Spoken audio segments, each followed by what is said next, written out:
Hello, curious minds. Imagine for a second you're standing on the bank of a mighty river. The water rushes, hits the stones, and flows towards the sea. It looks like the same river you saw yesterday, right? It has the same name, the same bed, but is it truly the same? Today we're diving into one of history's most enigmatic minds. Before we begin, a quick note. To bring this narration to life, I've used artificial intelligence tools to generate the images you see. Think of them as a canvas, a way to illustrate the ideas and the atmosphere of our story. They won't always be a literal representation, but rather a visual companion to help you let your imagination soar with me. I sincerely hope you enjoy it. We're traveling back in time specifically to the 6th century before Christ. We're heading to the city of Ephesus, a jewel on the Ionian coast, in what is now Turkey. There lived an aristocratic man, solitary and deeply critical of his fellow citizens. His name was Heraclitus, and history christened him with an unsettling nickname, the Obscure One. He was called the Obscure One, not because of his complexion, but because of his style. Heraclitus didn't write clear and orderly treatises as Plato or Aristotle would later. He spoke in aphorisms, short, sharp statements, laden with meaning as dense as lead. Reading Heraclitus is like trying to decipher an oracle. It requires patience and a sharp mind. Unlike other thinkers who sought stability and permanence, Heraclitus looked at the world and saw something both terrifying and beautiful. He saw that nothing remained still. Everything, absolutely everything, is in a constant process of transformation. His philosophy is the antidote to stagnation, a doctrine of fire and movement. To understand him, we must first place him in his context. Earlier philosophers, like Thales of Miletus, sought the primordial element from which everything was made, such as water or air. They sought a fixed substance. Heraclitus broke with that tradition. For him, the principle of the universe is not a thing, but a process. We know little about his life, but what we do know is fascinating. He was of royal lineage, a descendant of the founders of Ephesus. However, he renounced his privileges and his title in favor of his brother. He disdained politics and the masses, whom he considered asleep, sleepwalkers who go through life without understanding what's in front of them. Legend has it that he ended up withdrawing to the mountains to live off herbs and plants away from the city's noise. This misanthropy, this rejection of society was not a mere whim. It was a philosophical stance. For Heraclitus, most people live confined in their own private world, ignoring the common law that governs the universe.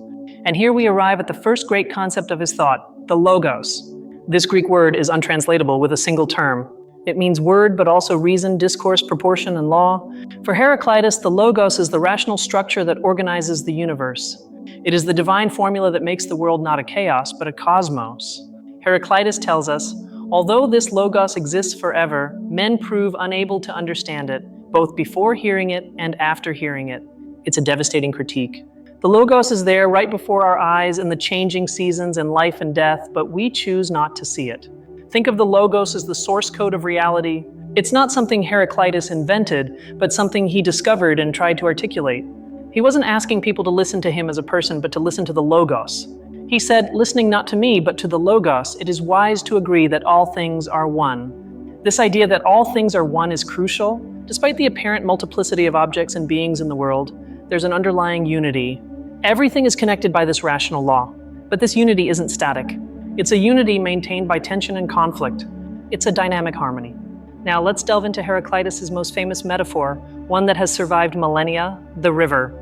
The popular saying goes that no one steps into the same river twice, but the actual phrase is deeper. It says that we step and do not step into the same rivers, we are and are not. What does this enigma mean? It means that the river is defined precisely by its change.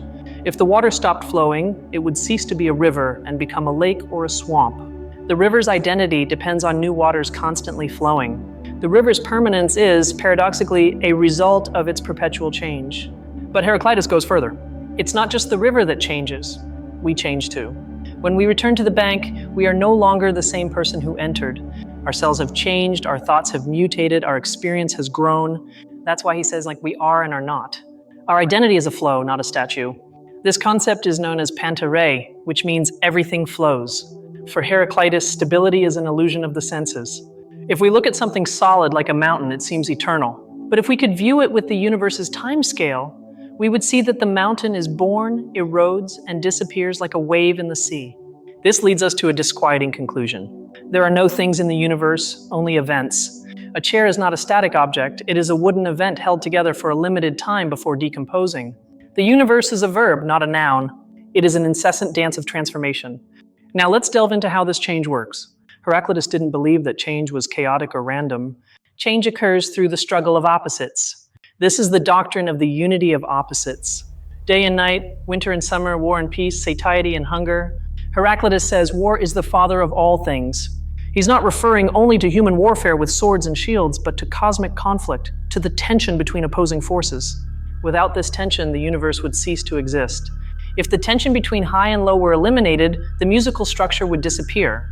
Think of it with the example of the bow and the lyre, two objects greatly cherished by the Greeks. For a bow to shoot an arrow, the wood must want to stretch outwards while the string pulls it inwards. It is that opposing tension that creates power. If one of the sides gives way, the bow breaks or becomes useless. The same happens with the lyre. For there to be music, there must be precise tension in the strings, a harmony that arises from forces pulling in opposite directions. Heraclitus calls this palantropos harmony, a harmony that turns back on itself. The world's beauty is born from this precarious and violent balance. This has profound implications for our lives. We often wish for a world without conflict, without pain, without hunger, but Heraclitus would tell us that's wishing for death. Sickness makes health sweet, hunger, satiety, toil, rest. We cannot know one without the other. They are two sides of the same coin. Even good and evil have a place in this fabric. For God, all things are fair, good, and just, Heraclitus says, but humans have supposed some to be unjust, others just. From the perspective of the logos, of the whole, each opposite is necessary for the system's functioning. A brilliant example he uses is that of seawater. He says, the sea is the purest and most polluted water. For fish, it is drinkable and healthy. For men, it is undrinkable and deadly. The substance is the same, but its value changes according to one's relationship with it. Everything is relative to the context of conflict. And here we arrive at the central element of his physics, fire. If Thales chose water, Heraclitus chose fire. But why fire? Because fire is the element that best represents change. Fire is not a static substance. Fire is a process of constant consumption and transformation. A flame seems like a stable thing with a defined shape, but if we look closely, it's fuel turning into heat and light. It is always new, always different. For Heraclitus, the entire cosmos is an eternal fire, kindling in measures and extinguishing in measures. Everything is a transformation of fire. He describes a cosmic cycle. Fire condenses and turns into moisture, and this into water. Water freezes and becomes earth. And then the path reverses. Earth liquefies into water, and water evaporates to fuel the fire. It is the way up and the way down, which are, according to him, one and the same. This cosmological vision is surprisingly modern in a certain sense. It speaks to us of the conservation of energy. Nothing is created or destroyed, only transformed. Heraclitus' fire is the pure energy that animates matter. It is the engine that drives Pantarei, the flow of all things. But fire is not just physical, it's also spiritual. Heraclitus believed that the human soul is of an igneous nature. A wise soul is a dry soul, a bright and active fire. Conversely, moisture is the death of the soul. When we get drunk, he says, our soul becomes wet, and we lose our reason, stumbling like children. This metaphor of dryness and moisture connects his physics with his ethics. The goal of human life should be to keep the soul dry, close to the fire of the logos. This is achieved through self-knowledge and restraint. It is hard to fight against desire, he says, for whatever it wishes, it buys at the cost of the soul. Heraclitus was one of the first to focus on the inner world. One of his most powerful phrases is, I searched for myself. Before him, philosophers looked at the stars. He looked inward. He understood that the outer and inner universe follow the same law, the same logos. He discovered that the soul is a vast and unexplored territory. He said, you would not find the boundaries of the soul though you traveled every road, so deep is its logos. This suggests infinite psychological depth. We are a mystery to ourselves, an abyss we must dare to explore. His ethics is not a list of moral rules, but an invitation to awaken. Most people live asleep, he says, trapped in their private opinions, in their prejudices. The wise person is one who awakens to the common reality, who sees the hidden connections between things, who understands that conflict is necessary. There's a phrase of his that is often misquoted or misinterpreted. Character is destiny, or in Greek, ethos anthropoi daimon. This doesn't mean everything is preordained. It means that your ethos, your way of being, your habits, and your behavior are your daemon, your guiding spirit, or your doom. We are not puppets of the Olympian gods. We are architects of our own fortune through our character. If we cultivate a dry and rational soul, our destiny will align with that. If we let our soul become wet with vices and ignorance, our destiny will be that of the sleepers. Heraclitus also had a very particular view on the religion of his time. He criticized blood rites and sacrifices. He said they were trying to purify themselves of blood by staining themselves with blood, as if someone who stepped in mud tried to clean himself with mud. For him, the divine was not in statues, but in the logos. His God is not a bearded figure on a cloud. His God is day and night, winter and summer, war and peace, abundance and hunger. God is the totality of the process, the unity of opposites. It's a pantheistic vision where everything that exists is part of a dynamic divinity.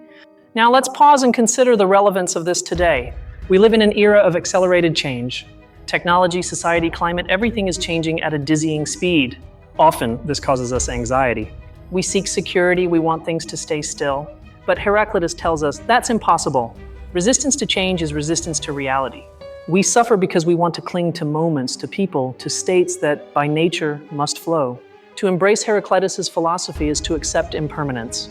It is to understand that the only constant is change, and we must learn to navigate the river, not try to stop it. This acceptance isn't passive resignation. Remember the bow and the lyre. It's an active tension. We must participate in life's conflict, understand that opposites are necessary for our growth. Without challenges, there's no strength. Without doubts, no real knowledge. Conflict is productive. Heraclitus' influence has been colossal. The Stoics drew from him the idea of the logos and cosmic fire. Centuries later, Hegel, the great German philosopher, saw in Heraclitus the father of dialectics. Hegel said, "There is no proposition of Heraclitus which I have not taken up in my logic." Friedrich Nietzsche, the philosopher of the hammer, also felt a deep affinity with him. Nietzsche loved Heraclitus' affirmation of reality, his acceptance of war and becoming, and his disdain for those who seek ideal and static worlds. He saw in him an ancestor of his own tragic philosophy. But let's return to the river one last time. Imagine that current again. Every moment is new. Every experience is unique. Heraclitus invites us not to take anything for granted, to look with new eyes at each dawn. The sun is new each day, he said, and we should be too. His obscure style, his broken fragments force us to think for ourselves. He doesn't give us chewed-up answers. He throws us precious stones and tells us, carve them yourself. He invites us to be co-creators of meaning.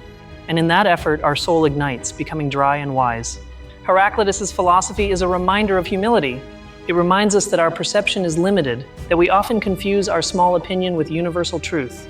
It challenges us to listen to the logos, to tune into the rhythm of the cosmos, to find the hidden harmony in apparent chaos. So the next time you feel like everything is falling apart, that nothing remains, don't be scared. Remember Heraclitus. Falling apart is part of building. The end is a beginning. Fire must consume to illuminate. That is the law of the world, and fighting against it is useless. It's fascinating to think that these ideas were conceived 2,500 years ago in a small city in Asia Minor by a man who probably walked alone on the beach muttering to himself. And yet here we are in the 21st century finding solace in his words. Heraclitus taught us that the way up and the way down are one and the same, that in the circumference, beginning and end are common, that life is a child's game, a movement of pieces on a board, governed by eternal time. Perhaps that's the final image we should retain. Time is a child playing a game of drafts. The kingship is a child's. The universe is innocence and becoming, creation and destruction without moral judgment, a pure affirmation of existence. And we are part of that divine game. Together, we've journeyed through the thought of this giant, from the logos to fire, from the river to war. I hope this journey has sparked a small flame in your minds, a fire that leads you to question static reality and embrace the flow of life. Let's delve a little deeper into a concept we touched upon, the circle. In the circumference, the beginning and end coincide. This simple geometry refutes the idea of an infinite straight line of progress. For Heraclitus, natural processes are curved, they return, repeat, but are never identical. Think of the seasons. Winter returns every year, but it's not the same winter as last year. It's a repetition with difference. This cyclical structure gives us comfort. After the darkest night, the sun always rises again. It's a promise written into the very structure of the cosmos. It's also crucial to talk about wakefulness. Heraclitus insists that we must be awake. For the waking, there is one common world, he says, whereas each of the sleeping turns aside into his own. Sleep is isolation, wakefulness is community in the logos. This common world is not a democracy of opinions. Truth is not decided by vote. For Heraclitus, 1 is 10,000 if he is the best. It's an aristocratic view of knowledge. Truth is difficult. It's a solitary peak, not a valley where everyone is comfortable. However, this aristocracy is of the spirit, not of blood. Anyone can awaken if they make the effort to listen to the logos. The door isn't closed, but the path is steep. It requires leaving behind the comfort of illusions and confronting the scorching nature of reality. Let's talk about learning. Heraclitus disdained polymathy, that is, knowing many things without understanding them. He said that Pythagoras, despite much learning, had no real intelligence. Accumulating data is not wisdom. Wisdom is understanding how things are governed through everything. This is very relevant in our information age. We have access to all the world's data, but do we have more wisdom? We are often flooded with facts, but thirsty for meaning. Heraclitus invites us to seek the pattern, the connection, the unifying principle behind the data. Another intriguing fragment, nature loves to hide. Reality doesn't reveal its secrets easily. What we see on the surface is often deceptive. We must dig, investigate, go beyond appearances. Truth is a hidden treasure that requires an active seeker. And what about death? For Heraclitus, life and death are part of the same continuum. We live the death of our parents, and our children live our death. It's a constant exchange. Dionysus, the god of rampant life, and Hades, the god of death, are the same, he says. This identity between life and death removes our fear. If we understand that we are fire, we know that fire does not die, it only changes form. Our individual existence may end, but the process of which we are a part is eternal. We are waves in an infinite ocean. Let's return to the idea of justice. For Heraclitus, justice is strife. If there were no opposition, there would be no balance. Justice is not that everyone has the same, but that each force has its counterpart to limit it. The sun will not overstep its measures, otherwise the Furies, ministers of justice, will find him out. This means there are natural limits that cannot be transgressed without consequences. It's an early ecological warning. If we break the balance of nature, if we push too far in one direction, nature will respond with violence to restore balance. Heraclitus is also the philosopher of the senses, but with caution. Eyes and ears are bad witnesses for men who have barbaric souls.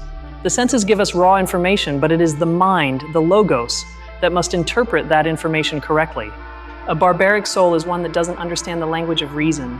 It's like hearing a foreign language and only hearing noise.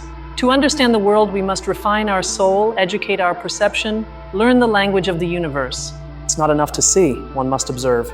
There's a famous anecdote about Heraclitus. Some visitors went to see him and found him warming himself by a baker's oven. They hesitated, embarrassed to see the great sage in such an ordinary situation. He told them, "Come in, for here too are gods." This phrase is beautiful. It means that the divine is not just in grand temples or distant heavens. It's in the kitchen, in the heat of the fire, in the everyday.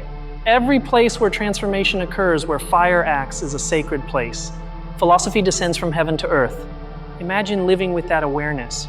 Seeing the gods in traffic, in the office, in preparing dinner, seeing the logos operating in every small interaction. It would radically change our way of being in the world. We would stop looking for miracles outside and see the miracle of the ordinary. Heraclitus challenges us to be awake in a world of sleepers, to be fire in a world tending towards ash, to embrace conflict in a world seeking anesthesia. It is a call to vitality, to strength, to radical lucidity. It's not an easy philosophy. It doesn't offer cheap comfort. It doesn't tell us that everything will turn out well in the end. It tells us that everything will change, and in that change lies beauty and truth. It's a philosophy for the brave, for those willing to look the sun directly in the face. At the end of his life, it is said that Heraclitus deposited his book in the temple of Artemis as a sacred offering. He didn't publish it for the masses. He left it there so that only those who truly sought wisdom could find it. It was a final act of intellectual aristocracy. That book was largely lost. Only fragments remain, quotes gathered by other later authors. But these fragments are like diamonds, indestructible and brilliant. Each one contains an entire universe. We've tried to explore some today, but there are many more. Heraclitus's obscurity is actually an excess of light. It dazzles us. It forces us to close our eyes and think. And upon opening them again, the world is changed because we have changed. The river keeps flowing and we with it. I hope this journey through the philosophy of fire has served you well. Not to memorize facts, but to ignite your own curiosity. Philosophy is not a history of what others thought. It is the tool for thinking about what we live. Remember, panta rhei, everything flows. Your problems, your joys, your fears, everything is passing. Clinging is suffering, flowing is living. Be like fire, always changing, but always maintaining its measure, its identity in the process. Observe your surroundings today. Look for the opposites. Where do you see the tension that creates harmony? Where do you see change disguised as stability? Take up the exercise of looking with Heraclitus's eyes. I assure you, the world will become a much more interesting place. If you felt challenged by these ideas, then we've achieved our goal. Real thought should discomfort, it should move the ground beneath our feet. If everything were obvious, we wouldn't need philosophy. We need Heraclitus to remind us of the mystery. I deeply appreciate you joining me on this journey to ancient Ephesus. It has been an honor to be your guide through the river of Heraclitean thought. Thank you for dedicating your most valuable resource, your time, to cultivating your mind. If this video has made you think, if you've enjoyed this deep essay format, please consider subscribing to the channel. It's the best way to support this content and ensure we continue to bring the great thinkers to life. Leave me a comment below. What idea of Heraclitus impacted you the most? The changing river? The fire? War as the father of all? I'd love to read your reflections and debate with you. Remember, debate is also a form of conflict that generates light. I'll see you in the next video where we'll continue exploring the most fascinating corners of the history of ideas. Until then, keep your soul dry and your eyes wide open. Goodbye.